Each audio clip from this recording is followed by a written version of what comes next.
Aimé Monzou, Lady Makindo, Vibration Schengen. Choc, choc, choc Batsu. Like Makengo, Mituka Ebele, la fleur d'hélice et la Bosnie, la parisienne.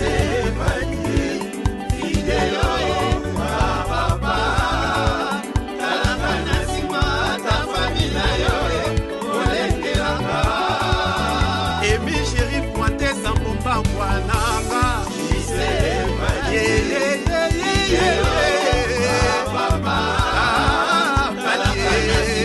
Difre Bidilou, Lela Nayoka. Maina Lelie, Jisemba, Divideo, Yokanga Mawa, Papa, Nakomi Kokondo Nzoto na basusi, Yaba Yokome Mangambo na famille nanga, Soki na weye, Bokiamba Bisoya, Yowaka. Namba mosusu, moyena katisa te. Ibele minene ekaboliye asenga nguyana yawe na tambo likolo ya mai lukula Yesu Masia pona alanda yo ikuse binsika. Voilà, merci à vous, chers fidèles téléspectateurs et fidèles abonnés de la grande chaîne C'est pas des vidéos TV. C'est votre émission de découverte de communes et des quartiers. Donc, Clever Lissenga qui est devant ses micros. Derrière la caméra, il y a 24 mises au point avec la grande équipe. Laura Gilabou, un peu absent ces derniers temps parce qu'elle a un petit problème de soucis du côté santé. Mais je crois dans quelques jours, elle va reprendre les activités comme prévu. Donc, soyez calmes et ne vous agitez pas. Laura Azali Dabiso. Donc, cas aussi, elle est venue justement pour ça effectif. Il y a 4, il y a chaîne, point Moussa, tout ça, là, donc aujourd'hui, là, cette émission de découverte de communes et des quartiers nous amène à la commune de Mongafula. À la commune de Mongafula, aujourd'hui, on a comme un guide spécial Sa Majesté David Matadi Kibala qui va nous conduire dans certains villages là où il est comme chef coutumier. Nous allons visiter ensemble avec vous comment ça se passe là-bas. D'ailleurs, ici, nous sommes à l'entrée principale de sa résidence de Sa Majesté David Matadi Kibala. C'est bien écrit là-bas, concile traditionnel Teke Umbu. Voilà, donc c'est l'adresse des messieurs Sa Majesté David Matadi Kibala qui sera avec nous comme guide au Tambouanabiso. Donc tous les problèmes que vous avez concernant le terre, acheter des espaces pour faire des fermes, faire tout cela, construire des ONG, des hôpitaux, en tout cas c'est avec Sa Majesté David Matadi Kibala. Du coup je dis merci à mon boss, c'est pas des vidéos TV pour cet grand effort fourni pour que merci à Deja Rebelendingo Tumutano et son épouse Maman José Bouete. Pourquoi pas aussi à Mani Coleta Moda. Merci à mauvais noble, je te salue, et puis mauvais Gianno de Londres, mon ami De Gaulle, il y a France, sans oublier Roger, Nakata Mbanza, donc Nakata Bundes, Nabosan Pété, le fou et le Kimbesi, Massa Yavé Nangadef, de Miala, et pourquoi pas aussi à José Wiss, José Nakata, José de Suisse, quoi. Nabosan Péoté, Telme Belé, Willy Poutou, donc de Londres, Nabosan Péoté, mauvais Libano de Londres aussi, donc ce sont des gens par lesquels travailler Babenga Benga Bisso, pourquoi pas aussi à Maman Nangai Claudine Zongola, charismatique, et Papa André Mavichidi, mauvais Steven Vita. Vetomas Nagata Liège, Paolo Nzenge le tour du monde Nagata Caroline, Bleu Tseka de Bougard de Stuttgart, Papi Chama, mise au 15 août. Comme on a passé là pour les mananga. Tellement vous allez belé, vous avez Clever Lissenga. Nous vous annonçons que bientôt là l'anniversaire de notre cordon V4 mise au point. C'est pour le 23 je crois. Le 29 de ces mois ici, donc en fait on a l'Idiofa, on a redit parce que le 29 déjà nous serons à l'Idiofa, toujours pour le compte de votre émission de découverte de communes et des quartiers. Awa, Moussa le Fungami tellement m'a cassé donc de voyager, donc découverte longue c'est pas de Kinshasa, c'est comme des provinces à une autre. Donc Idiofa. Et avant d'abord Idiofa, nous serons ici à Kisantu, après Kisantu donc Idiofa, nous allons retourner pourquoi pas aussi faire une découverte en Bandaka, pourquoi pas à Gemena. Pourquoi pas à Lubumbashi, pourquoi pas à Kiundu, à Kivu, donc partout à travers Kinshasa. Et pourquoi pas aussi passer faire découverte dans la Belgique, c'est possible. Voilà, donc merci beaucoup à maman Afobaba aussi, maman Nangaïpe, Nabosanote, maman Thérèse Oulizinga, Angélique Mbala. Voilà, nous sommes ici à la résidence de Monsieur Sa Majesté David Matadi Kibala. Donc, c'est avec lui que nous allons visiter les différents villages dont il est chef coutumier. C'est toujours pour le compte de votre émission Découverte de communes et des quartiers. Merci beaucoup.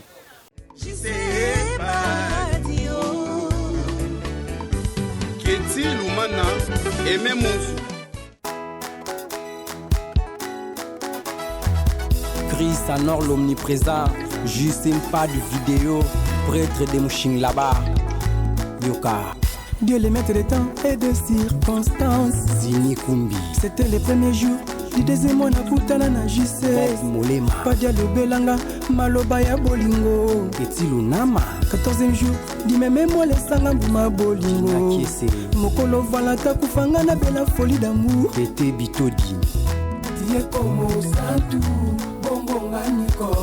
Ingénieur Simplice Jazz, Nzambe na Bango. Don dédié, Willy Kaimbe vrai, Ted Tendai, Yama Rachel Fouta Tendai. Dieu les maîtres des temps et des circonstances. Didolako, c'était les premiers jours du deuxième mois na Koutana na Jisse. Memunzo, Padia le Belanga, Maloba ya Bolingo. Rima Mengi, 14e jour, di même moi les sangamba Bolingo. Mananga, Mokolo Valata Koufanga na bella folie d'amour.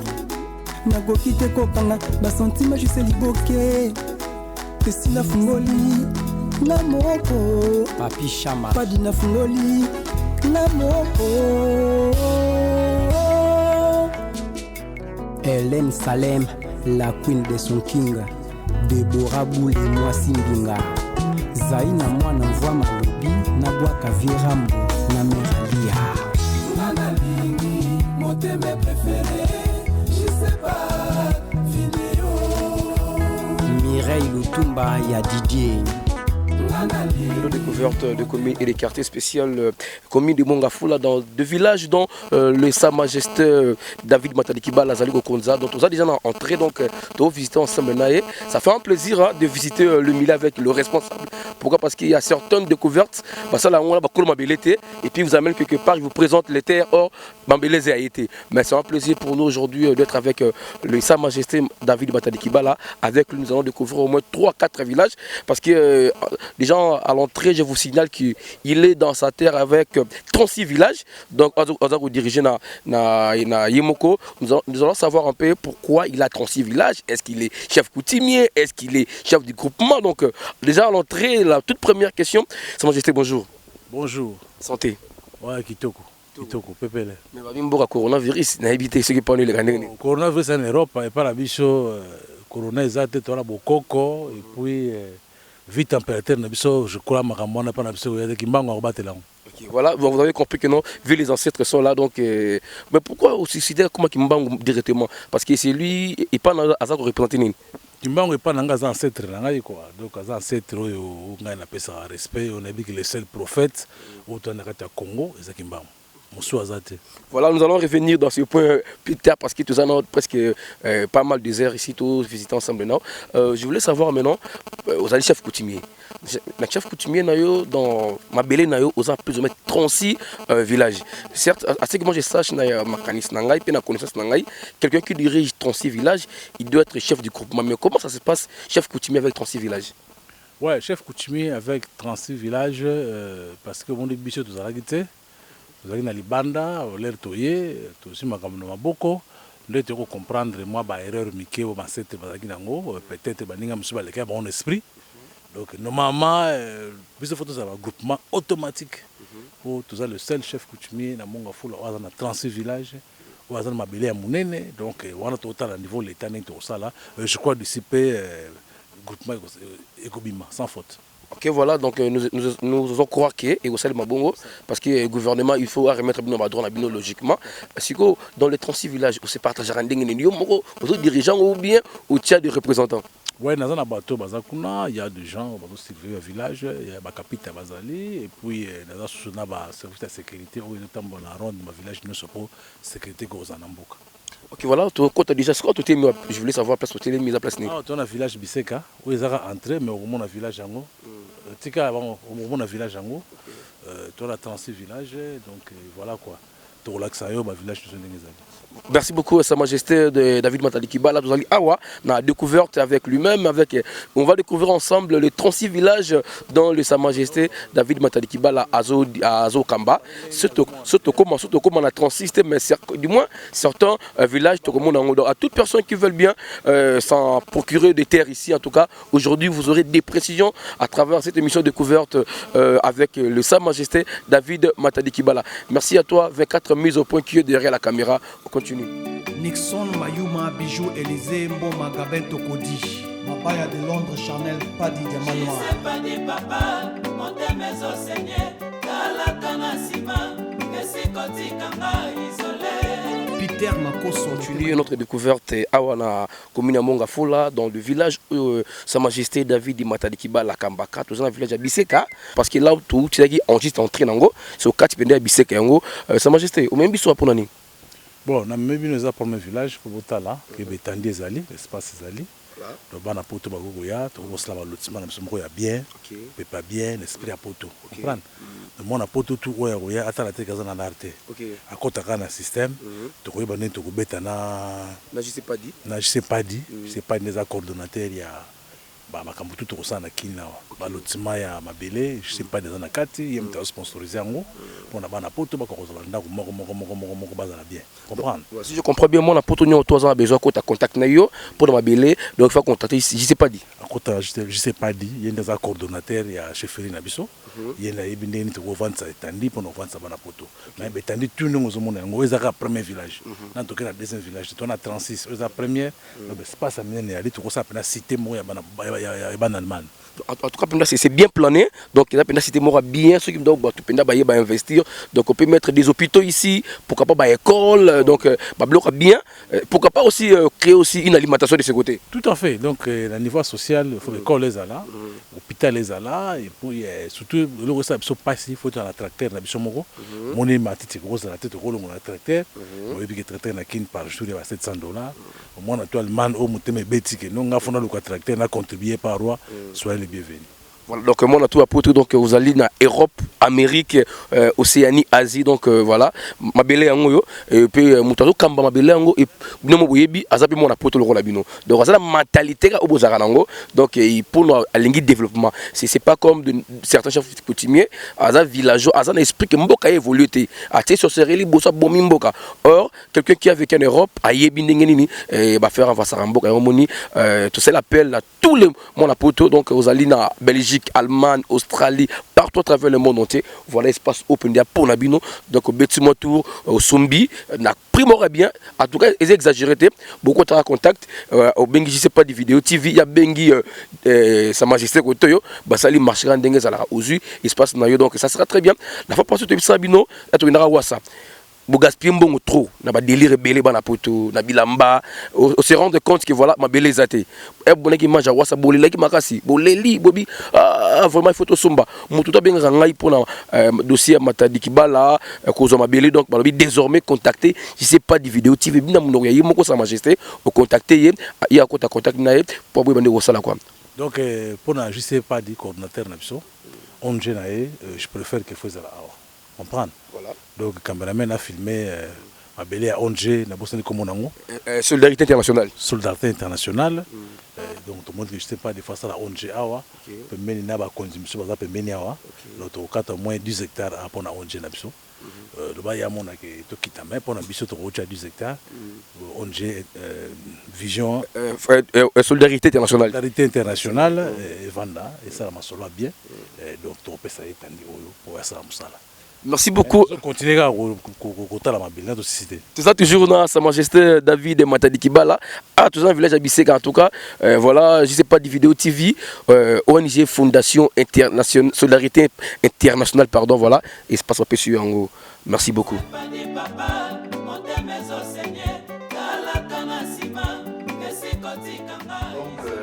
Bonjour, bonsoir partout dans le monde. Si vous avez une image, je ne sais pas des vidéos, ça dépend de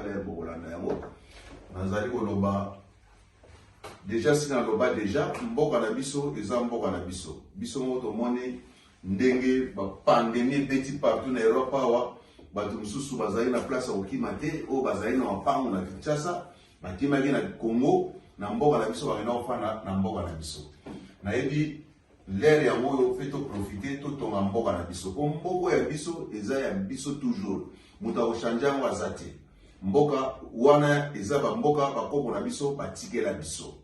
Alors on a oloba moyena oloba mingi ezate ndenge sa majesté David Matadi Kibala nenga uti koloba apesinga 18 hectares 18 hectares na uti bandela lisusu na 18 hectares wana ezali nyonso pona koteka oyo nyonso aza na posa ya mabele pona kotonga ba école pona kosala ba société pona kosala ba hôpitaux a contacter ngai et je sais pas des vidéos numéro na ngai eza ya wana na kati na chaîne plus 49 176 222 88 22 6 na suka bo contacter ngai bokozoma pango na prix ya malamu o bozo komona na bomoni na kati ya chaîne eza pona bilanga te mais eza pona kotonga ba société hôpitaux ba biloko ebele bolingi ba école eza mabele plat efanda bino moso bomoni yango bokosepela na yango terrain ya mbudi ebanda kaka boye bane 2000 ntango bazolakisa biso mbudi tozokokima mbudi lelo kende na mbudi awa na kati na munga fola okomona lelo mbudi mapango ndenge ezali ndako kutu ndako nani esila te ya ndenge wana kaka ba 25 000 ba 30 000. Alors tala ba terrain ndenge ezali beta o Sa Majesté David Matadi Kibala ndenge alobi 18 hectares. Donc 18 hectares eza wana pona yo pona ngai bobenga ngai bosomba oza na besoin ya osomba même 5 hectares a contacter nga ça dépend ndenge yo lingi osombe oza na posa ya osomba ba ferme pona osala bilanga monga fula eza komi na lelo te monga fula ebanda depuis kala o bayebi tozokomona na kati ya Matadi Kibala ndenge koma kala Matadi Kibala ezalaka bongo te lelo soko moni okoma okosepela yo moko kaka bien na ba terrain oyo ya sika te ba terrain oyo ya vide ya munde esengi to construire pour ba terrain ya vide ya mo kotonga ndako selon guna yo soko lobi tonga ba château ezoko dépendre na yo soko lobi tonga villa ezoko dépendre na yo ndeko na ngane ozoko landa ngai. Donc tozali wana pona bino tozoko sala bino musala o esengi malamu pona bino bo contacter nga bokozala décider. Donc na pembeni ya mabele oyo ba David Matadi Kibala pesinga l'état pe asombi 50 hectares pour batonga 1000 maisons. Bakotonga 1000 maisons na 50 hectares wana. Babandi déjà bazandi ko déjà kotonga 200 maisons. Donc etikali ba 800 maisons. Donc place oyo ezala impact moko na mo pepe ya mai ezoko beta donc bozala décider. Bo contacter biso chaîne na biso eza wana pona yo pona nga po epesa ka bino ba information oya malamu bozala décider. Na kati ya juste pas de vidéo TV bientôt bozozo pe entreprise ya construction oyo etongela bino bandako solo na kati ya Kongo. Na kati ya entreprise wana eza na kati ya Kinshasa eza pe na kati ya Kikwiti. Na kati ya Kikwiti bientôt bandako ya kitoko oyo nane tongama na Kikwiti te bokomona yango oyo nane tongama na Bunia te bokomona yango na kati ya société ya Balma. Bientôt na kati na site wana na société wana eza pe na société ya biso moko ba noir tosali eza société ya menuiserie eza te biloko nyonso ba kits ba nini bokenda kaka na kati ya Chine ba professionnel pe bazali ba congolais o basala bo mona bilili bozala décider o basala ba kati ya ba cuisine ba kati ya ba bar ndenge lingi o modifier bar na yo nyonso restaurant contacter biso bientôt bokoyeba ba place nyonso epai bacontact oyo basociété na biso ezala tokotila bino na kati ya baetando eke bokomona bacoordonné nyonso ndenge bokozela biso. Merci toza wana mpona kosala mosala oyo ekesepelisa peuple na kati na Congo. Toza mpona distraction te, tozokolala te, tozokotravaille ntango nyonso mpona lokumu ya mboka na biso. Mboka na biso eketikala kaka kobe mboka na biso. Mboka na biso eza ya biso nyonso. Alors batongaka mboka na maloba te, tosanga na biso nyonso totonga mboka na biso mpo mboka na biso ekende likolo. Nzambe na lola apambola bino, azala na bino, tozokotonga bandako bana na biso babotami awa, biso moko tokoleli awa. Donc fe totonga bandako ndenge oyo ezalaka na Europe awa, ndenge esengeli biso mpe toconstruire bino na kati ya Congo. Bana na biso ndenge bazokokola awa bakozwa bandako ya bakredi, bakozwa bandako ya kredi, bakozwa bandako ya façon nyonso. Merci mpona mosala wa malamu tozokosalela bino. Nzambe na lola azala na bino, apambola bino, tokende biso nyonso elongo, tosimbana loboko na loboko po Congo na biso, mboka bakoko na biso batindela biso evanse ekende liboso. Ta ebele banda babelge batikela biso mboka na biso ezonga ntango nyonso nsima. Lelo totelema ndeko, totelema biso nyonso, tolakisa bana na biso mabele oyo bakoko na biso batikela biso. Kofanda na Kinshasa kaka te, okende fanda mpe na Kikwiti ndeko ozotalanga. Congolais nyonso te ndaza na kati ya Paris, Congolais mosusu aza na kati ya Melun, Congolais mosusu aza na kati ya Fontainebleau, Congolais mosusu aza na kati ya Manchester, Congolais mosusu aza na kati ya Ligue, Congolais mosusu aza na kati ya Gladbach, Congolais mosusu aza na kati ya Stuttgart, Congolais mosusu aza na kati ya Rottlingen, Congolais mosusu aza na kati ya Sigmaringen, ozoka bakombo ba Sigmaringen, Congolais mosusu na kati ya Ulm, kote Congolais mosusu na kati ya Blostein, Congolais mosusu na pai wapi partout pa bozali, Congolais mosusu na kati ya Italie, na kati ya Rome, Congolais mosusu na kati ya Naples, Congolais mosusu na kati ya Verona, epai ya vie nanga Lilo, epai vie Mambosi bazali. Bamboka mosusu na tangi te bolimbisa. Donc toza wana mpona kofanda na kati ya Kinshasa te, oyo possibilité ezali akofanda na kati ya Mbanza Mbongo, akofanda na kati ya Kisantu, akofanda na kati ya Kikwiti, akofanda na kati ya Bukanga Lonzo, akofanda partout ya lingi po eza mboka ya bakoko na biso. Merci Nzambe na lola apambola bino. Merci na Sa Majesté David Mataliki Bala na nyonso ozokosala na yebi avec toi tokokende liboso Congo na biso pe bakoko na biso oyo bapesa pouvoir basimba yo ntango nyonso. Merci beaucoup, bozala malamu.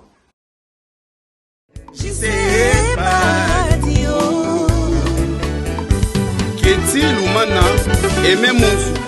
Toujours bozomona espace oyo tout ezali espace ya Sa Majesté David Mataliki Bala akambarango balobi.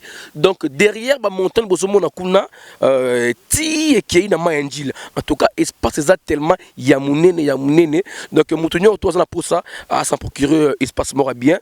Donc les moments est là. Donc au moins la poto Sa Majesté David Mataliki Bala il sort de son silence parce que c'était ça fait un bon moment. Il était dans le silence, alors il a compris que non, il faudrait aussi à Kabola mabele na bande connait à poto oyo bakenda poto kala baebi valeur ya Kinshasa te ma talisibino valeur à Kinshasa. Sa Majesté, il y a une question ngatu nao. Tout le monde a mingi batun susu azali roi, il y a village peut-être na Mbandaka.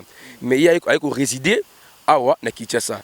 Le cas exemple na yo, vraiment na poto Eroyaki peut se pouvoir dans tout au commis chef coutumier dans le village où je dirigeais. Pourquoi pas aujourd'hui nos pototés? Comment dans le chef coutumier? Ou bien t'as tout ou t'as mabélé na yo zongi? Non, chef coutumier n'est pas un statut nabiso. Et c'est le chef coutumier avant dans l'amboka nae. Chef coutumier à Rose la teke, à chef coutumier à Kasumbalesa avant dans l'exasa. Non. Ce qu'on dit bien, c'est qu'il y a un faux chef coutumier. Un vrai chef coutumier garant de terre, il faut aller dans un village nae parce que il faut qu'il y ait un amboka nae. Yo siko tikimbo akuna na okengela po chef coutumier adjoint za la raté yo tia adjoint na ndenge na yo za koto yo adjoint ça la kuna non donc on a za ba chef coutumier moko ya vice de procédure quoi donc baza faux chef coutumier on a kanga mikolo ya Donc chef coutumier ne fa fa na mabele na ye. Donc na mabele na ye et puis karaté nazo banda so gouvernement bimi nazo banda okanga tous les faux chefs coutumiers na kata Kinshasa. So na moyo na teni so za na document officiel te fona longolo teni fona kanga yo.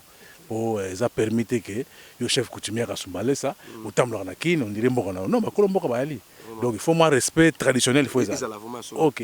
Peut-être que ça me voyage, ça ne dérange pas, mais aux années résidentes. Mais oui, voyage, je l'ai dit quand on karaté en Allemagne, je sais pas dit. Quand on est en Allemagne, qu'est-ce que c'est jour? La zongi pour un chef de terre. Mais on va 2 ans en Allemagne, c'est bon, on va non, aucun gars. Non, les raté. On a faux chef coutumier. Voilà, merci beaucoup, Sa Majesté David Matadi Kibala. Ça fait un plaisir, voilà. Il est entouré de son équipe, hein, voilà.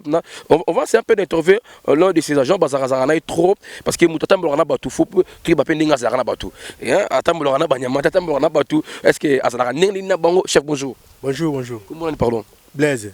Blaise, depuis tout le monde, Sa Majesté, nous vous rappelons que non, pour Nato, ça, la émission, Sa Majesté David Matadi Kibala, c'était pas facile. Facilité, donc tu as eu 3 rendez-vous. Premier rendez-vous, tu as 9h, tu as 15h. Deuxième rendez-vous, tu as lobby, tu as 7h, tu as 17h. Le lot, Sa Majesté, il y a un lobby habité, il faut l'émission, je ne sais pas des vidéos TV, parce que l'émission est tellement à travers le monde entier. Il nous a accordé. Stéphane Deki, ma petite sœur propre, papa Bernard Ndeki, mon vieux Thomas Narata, je suis ma belle. Il y a David Matadi Kibala mabele pende ngbe ko somba so ndeko Blaise yo zakana ye oza chargé de nini pembe na bon nga chargé d'administration le monde aussi ba loko trop chargé à finance bon finance mo payaka mais là mi côté document. OK voilà na ngena question moro boy Sa Majesté aza fumu aza mutu munene to biki ba fumu mingi bazala ka na rigueur hein muta pousa pembe na eti ufana kanene ngeni bon ye ninga zawana. Bon, Adara poso moyindo, mais ma camarade est mundele. Donc tout à fait mundele. Donc nengi bena bana poto ba vivara nengi yazala. Donc ça mutu nengi moro. Donc to lia ni de siga moro. On dit matin na rana ye na classe na ye, ya kutela na président, a solo na président, mais alia na biso siga moro, talara niveau.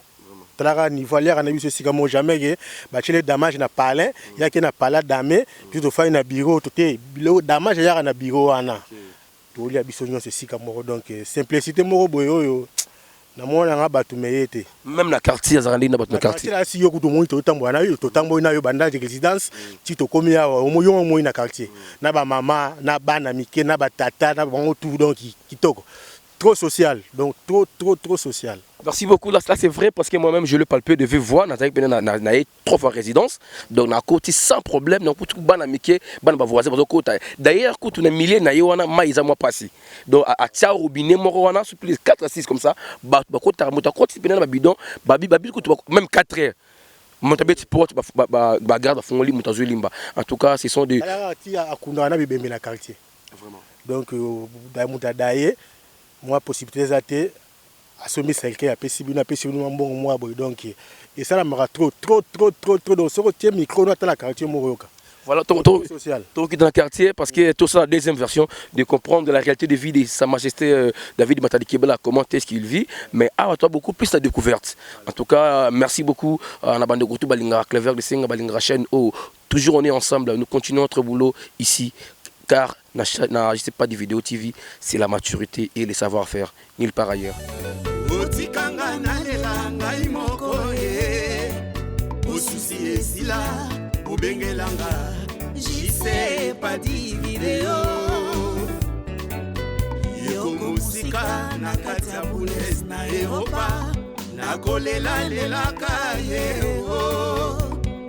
ayokatanga te. On continue toujours notre découverte à voilà village il y a Passio puis Sa Majesté Azako dirigé en tout cas tout sous l'année parce que tout le monde bande on a déjà nous voulons savoir un peu il s'agit de quel projet où il s'est awa Sa Majesté a mieux placé il y a expliqué biso bande de projet oui bonjour mon awa on a cité c'est possible awa bande ko je crois dans de 1000 et quelques maisons au tokopé sana batu bano somba na crédit yango to bandi mon apoto par monique à cause de la makasi na masolo wana aye to créer tandi il peut bandi ko sala ba cité monsieur poto dans la 5-10 cités mais oza maître Patrice mais misala ngamo avocat et nenga zo bunda ya moto sala ma ba ndako a poto pesa na bato to pesa ndako na fongola na yo un crédit. Un crédit quoi, il y a un tout ça là. Voilà, en tout cas c'est un bon projet, c'est une bonne idée, voilà. On va essayer un peu d'approcher Batou. Papa s'il vous plaît, papa. Papa s'il vous plaît, pardon. Voilà, c'est un peu d'approcher les gens qui travaillent ici. Christian Diavita, hein, mon ami Tala, Bespasi Angosha Galutadi, la Léomboma, Konjotish. Voilà. Voilà. Où ils assistent à Bandak Baosala, la cité, c'est possible. Hein? Alors, l'ingénieur Azawana, il nous a mieux placé dans la source à expliquer. Et là, on est dans 2 mois. Ni les gros bimao. Voilà, merci beaucoup Sa Majesté David Matade Kibala. Je dis comme ça à Léon Bouma Mokonjo Autriche, hein, sans oublier Bona Weston aussi, Bana Penda ya Bundes Nakati ya Bana Njil Nakati ya Bundes Kuna, Bachaga Lutadila, Christian David à Côte d'Or mon ami, Biskisike Yango, ou investir et ça penda bien. Washington, les grands pays Mokonja Minik. Bon, est-ce que Penda Rotonga Yango, chef bonjour. Bonjour. Comment on dit pardon? Aïe Marcel. Monsieur Marcel Ozalu, ingénieur à construction comment? Oui, ingénieur géomètre topographe. Ok, voilà, c'est tellement très technique, ingénieur compris, ingénieur, voilà. Au peut-être détailler dans le mot. Ce que si vous avez quel genre de maison? Ah, ouais, vous allez une maison vraiment, il y a qui toko pinza, la maison d'habitation. Mingi ba diaspora bazali ko somba awa. Pas seulement ba diaspora mais même pe ba tunakati ya Kinshasa awa bazali ko somba na bango, bana ba moyen na ye. Donc, ndenge to bandi déjà, tout dans le terrain, le projet c'est pour construire combien de maisons? Plus de 1000 maisons. Plus de 1000 maisons? Oui. Vous avez combien d'hectares? Hectares, ils belé. C'est plus ou moins combien? Plus ou moins 50 hectares, 60 hectares. Hein. D'accord. Pour avoir au moins dans le 1000 maisons, il bien faut avoir 50 hectares. Bon, ça dépend, il y a type de lotissement, vous allez au sala. Oui. Tel que le lotissement, c'est combien de salons, combien? Jusque là, on a 220 parcelles. Tout ça, équipement, nous, c'est que vous avez compris, équipement commercial, scolaire, RDG, équipement sportif, espace vert, nous, on a tout compris. On peut compter avoir ça dans combien de temps? En tout cas, on a un mois de mars. Ceux qui ont un mois de juin, on a déjà cité changé. Et vous allez tous dire Zamba Boété. On a espace déjà. Voilà une autre question. Pourquoi vous avez choisi de briques cuites? Ma belleza est-ce que ma belleza a la complication?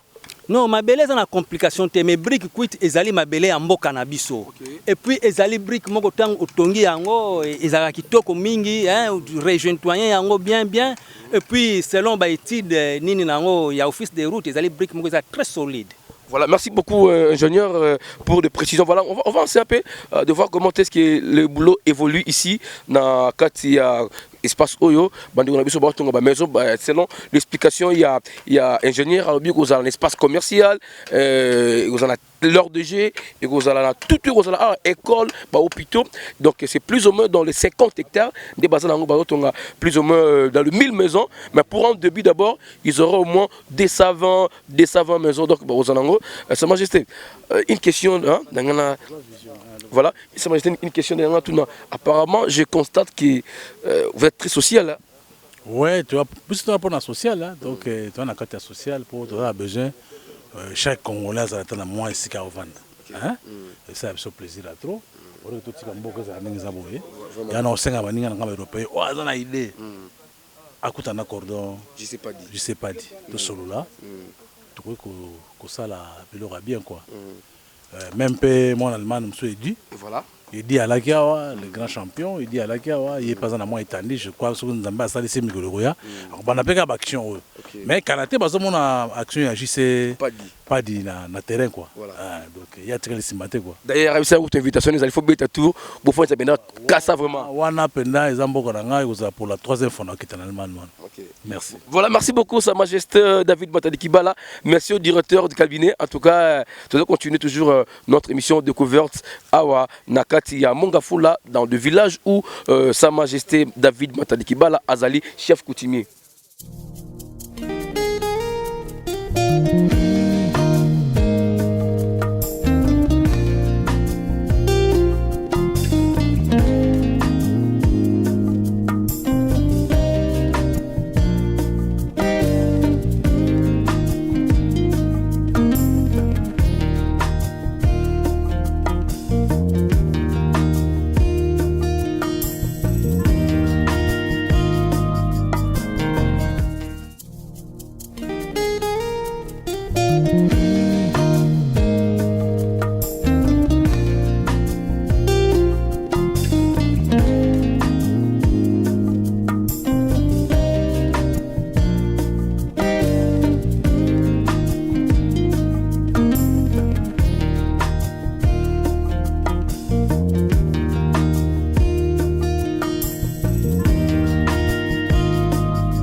Notre découverte est-ce que tout allez na bureau il y a Sa Majesté David Matadi Kibala toujours na Katia village à Biseka donc voilà donc vous constaterez avec moi que le village Biseka est tellement plané c'est une belle terre en tout cas soyez au Somba awa au Rotonganda pour très bien dans de très belles conditions donc voilà c'est ici le bureau de Sa Majesté David Matadi Kibala merci au directeur de cabinet du Sa Majesté David Matadi Kibala Drezegemo Nzambe donc Yazala toujours de four à moulin et puis je vous signale que c'est un confrère à moi il est aussi réalisateur hier il m'a aidé par rapport aux préparations des questions pour cette interview nous sommes en train de réaliser ici avec Sa Majesté David Matadi Kibala pour le compte de votre émission Découverte des communes et des quartiers. Aujourd'hui visite dans les différents villages dont Sa Majesté David Matadi Kibala est en train de diriger comme chef coutumier. Vous avez compris, je lui ai posé la question, il a 36 villages, pourquoi il est chef coutumier? Il nous a promis que bientôt là, de ces côtés ici, ils vont recevoir un autre de devenir un groupement. Parce qu'avec 36 villages, c'est déjà un groupement. Donc ça nous fait croire que l'État congolais va faire en sorte que Sa Majesté David Matadi Kibala puisse être dans ses droits comme il faut. Tout ça, dans la résidence. Vous remarquez la grande équipe est là. Il y a la service de sécurité, il y a M. Blus qui est chargé de l'administration, il y a des géomètres, il y a presque tout le monde qui sont avec nous ici. Donc voilà, on continue notre émission.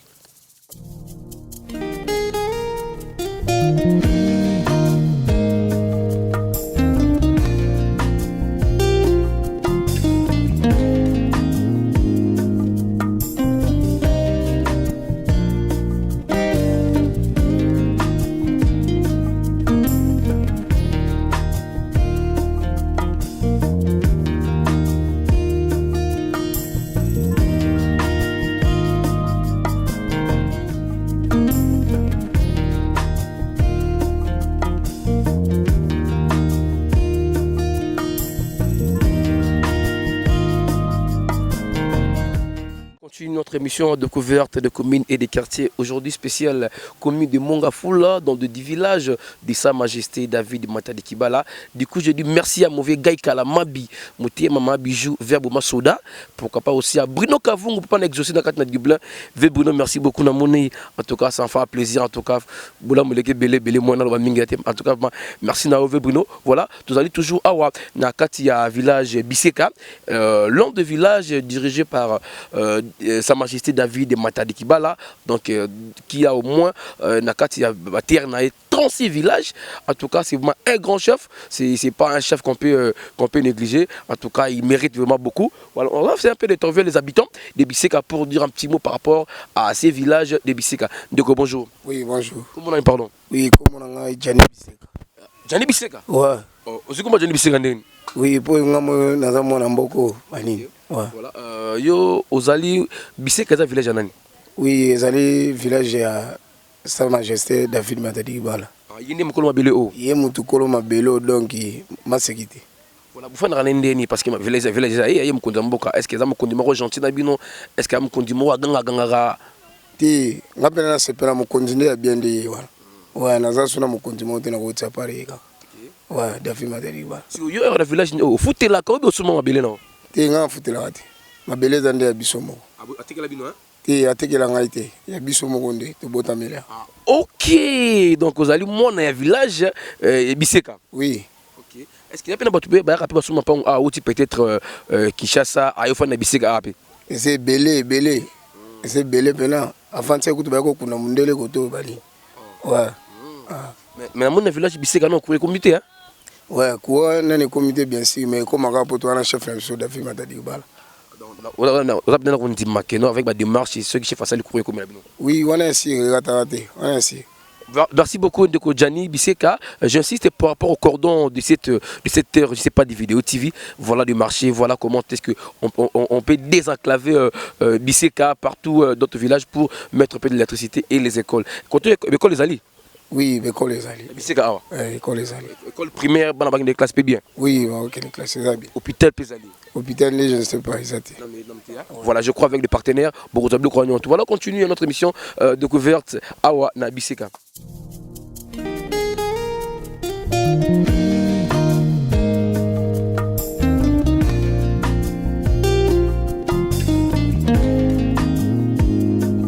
Mon frère bien soukou badjo mauvais kadikula na katani nove donc ve imtu kama mo terrain ali awa na Biseka ou na terrain bien ou ça peut na minene sans oublier chez la honnête la formidable maman plutôt Sylvie Moussemene donc na pese plutôt si vous allez ve mapsoul hein mapsoul de London moté maman nga Dorcas donc maman Dorcas na bossani parce que vous avez toujours la carte matériel luzinga voilà on a trouvé une maman na carte Biseka awa on doit approcher maman tout à moi des trolls sonaye maman boté hein. Mbote papa. Comment on a maman? Maman Kimbembi Rosa. Maman Kimbembi Rosa. Maman. Qui mezalim? Ah, qui mezali. Tout le monde oh bakasa nini? Bakasa bilodi. Bakasa la ngoni. To labela kango kwanga. Mais tout le monde a bakasa kwanga ezala ona simbi oyo. Ezala kamibale. Onde to tie mwa cousin po ye. Asiaka kwanga kitoko makasi. OK. Ekozala poso ekozala makasi te elemba. C'est quoi on a osura poso. Yo mo kena bilango bien ngeni. Na sala kana bilanga ya na za veve. Soko salite okolia nini bana. Vraiment. Et ça fait combien de temps aux Ali awa na mboka? Banda 2016. Na kota awa banda 2016 na 10 mois. 10 mois. Oyaka ndenge ni poko awa. Ozamu to mabele obe ndenge nini? Te.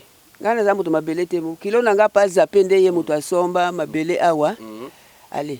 Alobi mama lokola papa kufi. Soko za makasi kende na zamba nanga osala kapo. Osunga kabiso. So liboso zaki na Kinshasa bozaki wapi? Nazalaki na Kinshasa na Badading. Badading kuna Kinshasa utika bana kuna? Bana bazali. Si on a lobby mukolo mabele comme les nani? Awa. Kolomboka o. Kolomboka oyo.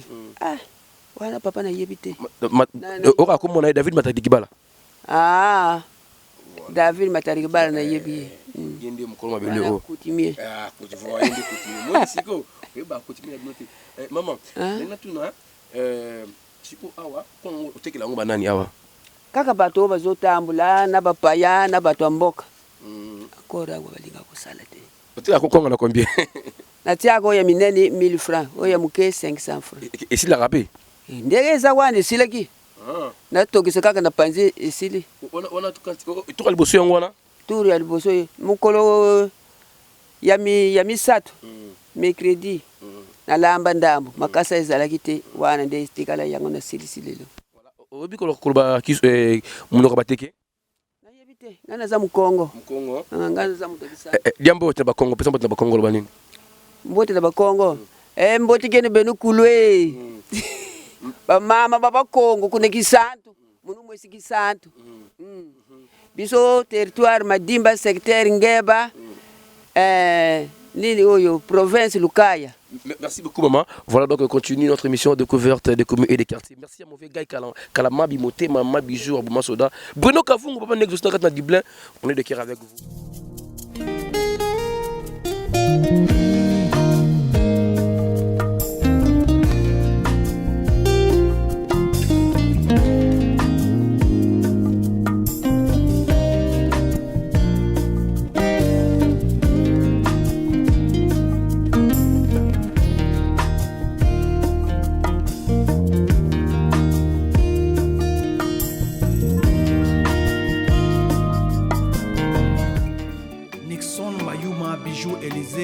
Gabin Tokodi, Mabaya de Londres, Chanel, Paddy Diamanoir. Je sais pas des papas, mon mes au Seigneur, Kalatana Sima, que c'est Koti Kanga isolé. Peter Makoso, Motema ya Mama Tete Bikoli. Isolé. Waseba Ndombasi. Est-ce que Oyebi Kaka Ndeke na Likolo Mutabeta Kalibakute? L'erreur est humaine. Damas motema ya mama Verona Meshengla